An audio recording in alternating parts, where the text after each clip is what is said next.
Өглөө, өдөр, орой минь.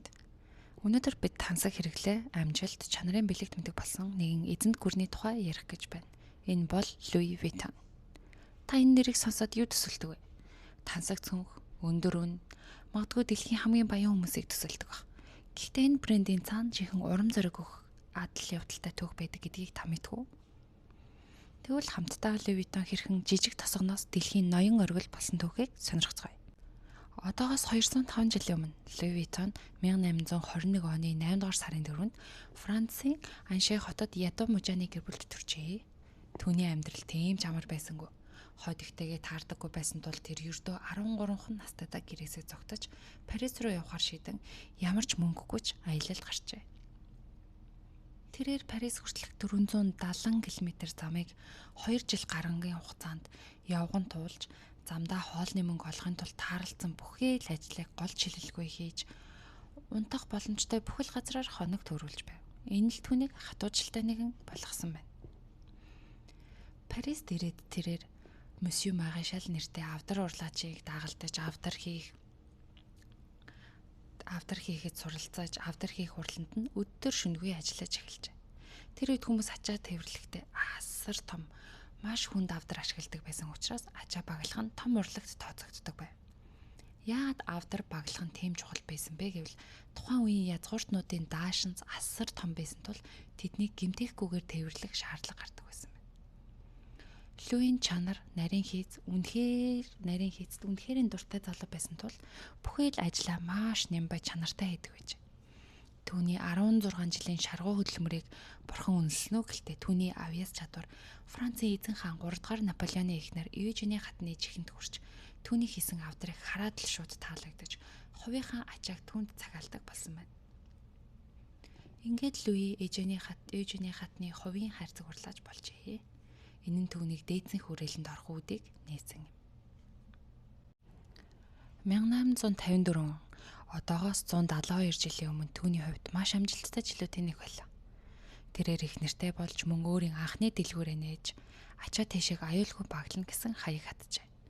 Тэр үед авдарнууд оройн дээрээсээ борооны ус тогтохгүй гэж дугуй хэлбэртэй мөн хүнд арьсан материалаар хийгддэг байсан тул маш хүнд тээвэрлэхэд хүндрэлтэй байдаг байсан.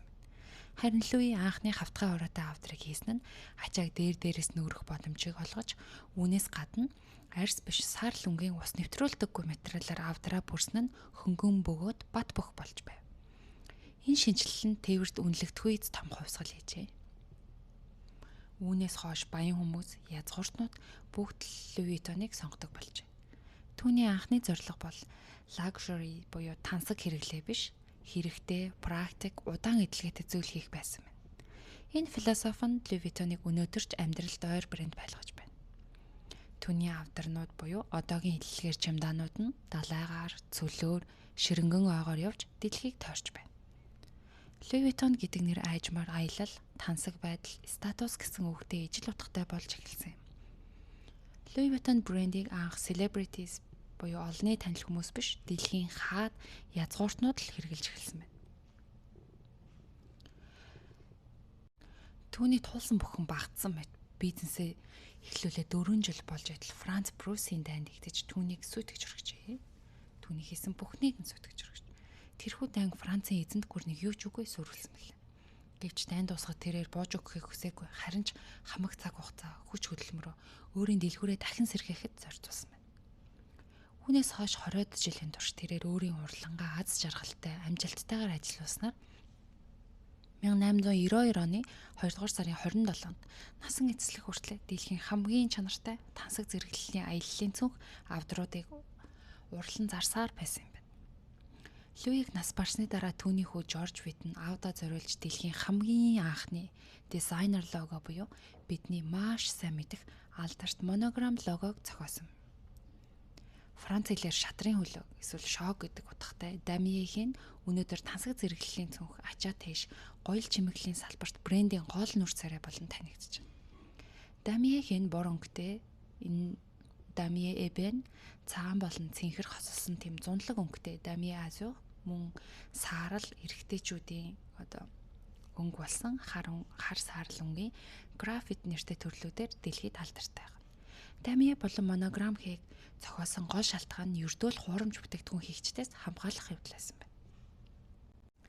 Түүний хүү Жорж Витн 1886 онд тусгай цоож болох маш алдартай эвдэршгүй цоож зохион бүтээж түүхэнд хамгийн алдартай элбчдийн нэг болох Harry Houdini-г та манай авдарнаас гарч чадвал танд маш их хэмжээний мөнгө өгье гэж уурж байсан ч элбч нь зүрхлээгүй учраас хариу өгөөгүй гэдэг баримт хүртэл байдаг байна. Луи Виттоны авдарнууд буюу одоо чемоданууд нь тодорхой хэмжээнд галт тэсвэртэй тул гэр нь шатсан ч авдар доторх зүйлс нь бүрэн бүтэн үлдсэн тохиолдол олон байдаг байна. Үүнээс гадна та биднээ маш сайн мэддэг түүхийн нэг болох Титаник онгоц 1912 онд живэхэд Луи Виттоны авдарнууд ус нэвтрүүлдэггүй мөн дотроо агаартай байсан тул далай дээр хөвж зарим хүмүүсийн аймыг аварсан гэх яриа байдаг. Өөр нэгэн сонирхолтой баримт гэвэл LVMH Group. Энэ нь болохоор Louis Vuitton, Moet Hennessy гэдэг үгийн товчлол бөгөөд энэ группийн талаар дараагийн бичлэгэнд дэлгэрэнгүй яриа. Энэ групп нь ажилчдад зориулсан тусгай вебсайт ажилуулдаг бөгөөд тусгай загварын бараа бүтээгдэхүүнүүдийг ажилчид нь хямдралтай үнээр худалдаж авдаг юм байна. За одоо бүгдээрээ төг бүтээсэн домогт цүнхнүүтэй танилцъя. Louis Vuitton-ыг зөвхөн брэнд биш, урлаг гэж нэрлэдэг шалтгаан нь тэдний гаргасан домогт цүнхнүүд нь юм. Хамгийн алдартай бөгөөд сонирхолтой түүхтэй 4 загварыг танилцуулъя. Эхнийх нь Speedy цүнх. 1930 онд анх гарсан энэ цүнхийг бидний мэдэх Speedy 25 болгосон хүн бол бүх цаг үеийн хамгийн үзэсгэлэнтэй жүжигчин Audrey Hepburn. Тэрээр өөртөө зориулж энэ цүнхийг жижигрүүлж өгөхийг хүсснээр өнөөдрийн энэ загвар төржээ. Хөнгөн бөгөөд маш практик учраас өдөр тутмын хэрэглээнд төгс цохирдог байна. Дараагийн цүнх маань Noe bag. Энэ бол шампансагны сакс. Та итгэхгүй байх л та. Гэхдээ Noe цүнх маань анх загварт зориулагдаж хийгдэг юм байна. Энэ нь 5 ширхэг шампансаг зөөх зориулттай бүтээгдсэн юм байна. Харин өнөөдөр энэ цүнх нь цүнхний ертөнцид бүр bucket bag буюу хувин хэлбэртэй цүнхний трендийг эхлүүлсэн хамгийн загварлаг бүтээл болж чадсан байна. Одоо бидний харж байгаа цүнх бол Neverfull. Энэ нэр шигээ хизээж дүүрдэггүй цүнх юм. 2007 онд гарсан харьцангуй залуу загвар боловч хамгийн их зарагддаг цүнхнүүдийн нэг юм байна. Багтаамж нь маш их учраас ээжүүд, ажил хэрэгч бүсгүйчүүд аяллалын хамгийн дотны туслах болдог байна. Магадгүй та гудамжинд яваа хүмүүсийн гар дээрээс Louis Vuitton-ы энэ загварыг хамгийн олон удаа харж байсан баг. Одоо та бидний харж байгаа цүнх бол Alma bag юм. Сонирхолтой нь Alma цүнхийг анх Louis Vuitton өөртөө санаачилж гаргаагүй. Домогт Coco Chanel-ийг та бидний мэдэх Chanel эмэгтэй маань өөртөө зориулж тусгаалan захиалж хэлгэсэн бөгөөд хожим нь түүний зөвшөөрлөөр олон нийтэд зарж эхэлсэн түүхтэй байна. Хүмүүс асуудаг л Louis Vuitton яагаад юм үнэтэй юм бэ гэдэг тийм. Хариулт нь бол маш энгийн юм байна. Louis Vuitton хизээж хямд харагддаггүй. Учир нь тэдний ашигладаг материал, оёдл бүр нь яг нэг стандарттай, маш өндөр чанартай байдаг тал энэ нууц оршд юм.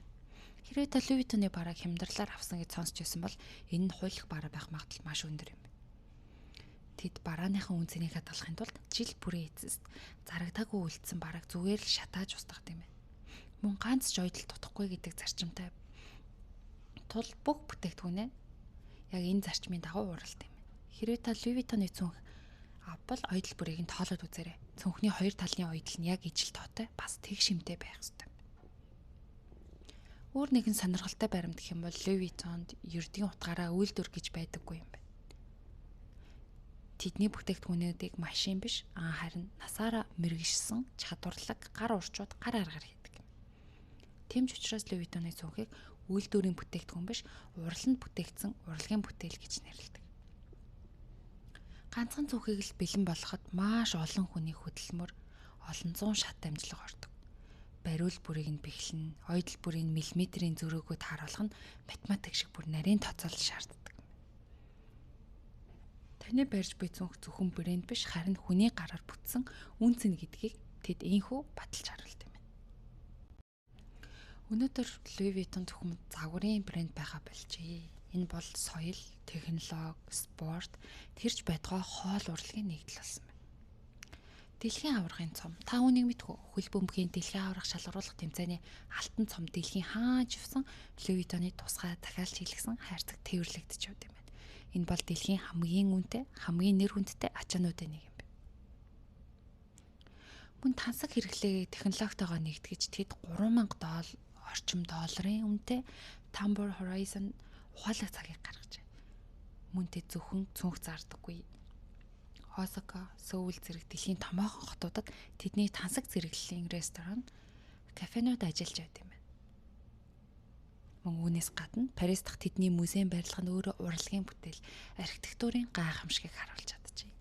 Энэхүү музейг барихад ойролцоогоор $143 сая зарцуулсан гэх тооцоол байдаг юм байна. Луи Виттонтой холбоотой Тедди Бауган төв. Та ердөө ганцхан ширхэг чихмэл тоглоом $2 сая гаруй доллар үнэтэй байж чадна гэж итгэж байна уу? Энэ бол дэлхийн хамгийн үнэтэй Тедди Бауга буюу Стеф Луи Виттон юм. 2000 онд Германы алдартай Стеф компани болон тансаг зэрэглэлийн Луи Виттон брэнд хамтран ердөө 50хан ширхгийг уралжээ. Энэ Бауга зүгээр ч нэг тоглоом биш. Түүний нүдийг сафайр чулуу, үнэт чулуу болон алмаз эрдэнээр урлаж биеийг нь цэвэр алтан утсаар ойсон байдаг. Мэдээж тэр Луи Виттоны бэлэгдэл болсон аяллаа хувцас, малгай бүх хэрэгслэр нь бүрэн гойсон байт юм. Олон их сурвалжид үүнийг $2.1 сая буюу Монгол төгрөгөөр 7 тэрбум 480 сая 32 мянган төгрөгөөр зарагдсан гэж мэдээлдэгч бодит байдал дээрээ Монакогийн дуудлага худалдаагаар 182 мянган орчим $, буюу 647 сая 920 мянган төгрөгөөр зарагдсан нь аль бие усны дээд амжилт юм байна. Гэсэн хэдий ч энэ Тедди Бауганы хувьд асар өндөр үн хэвээр байна. Өдгөө энэ ховор Бауган өмнөд Солонгосын Жэжүү аралдах Тедди Бауга музейд хадгалагдаж байгаа юм байна. Та бүхэн энэ Баугыг харж ирсэн үү? Эсвэл Жэжүү явахаар бол Жэжүү явбал энэ музей рүү ороод үзээрэй. Өөр нэгэн сонирхолтой баримт дуртахад 2000 онд Луи Виттон брэнд Supreme гэд брэнд байдаг те. Тэрийг өөрсдийнх нь логог зөвшөөрлгүй ашиглалаа гэж шүүгд өгч байсан ч 17 жилийн дараа тэд хамтдаа ингээд цуглуулга гаргахад загварын ертөнцийг жинхэнэ утгаар нь шуугуулсан байна. Загварууд бол маш гоё. Үнэхээр загварын ертөнцөд ингээд шууган бол тарьж чадсан загвар байна. Загвар юм билий. За тэгээд дараа нь тоглоомын ертөнцид ч мөн Луи Виттон байдаг. Хэрэг та бүхэн League of Legends гэдгийг мэдэх юм бол энд ч гэсэн Луи Виттон байдаг. LOL-ийн аваргын цомын гэр болон баадруудын хувцсыг нь Луи Виттон зохион бүтээсэн юм байна. Луи Виттоны түүх бол зөвхөн амжилтын түүх биш. Энэ бол тууштай байдал, чанар, бас хизээж зогсолтгүй шинжлэгдэх хэрмэлзлийн түүх юм. Таны хувьд Луи Виттоны тухай хамгийн сонирхолтой баримт аль нь байсан бэ? Сэтгэл хэцсэгт хуваалцаад бидэнтэй хуваалцаарай. Тэгээд бичлэг таалагдсан бол лайк дараад манай сувгийг subscribe хийж дэмжээрэй. Дараагийн дугаараар илүү сонирхолтой түүхтэй иргэн уулзцгаая. Түр баярлалаа.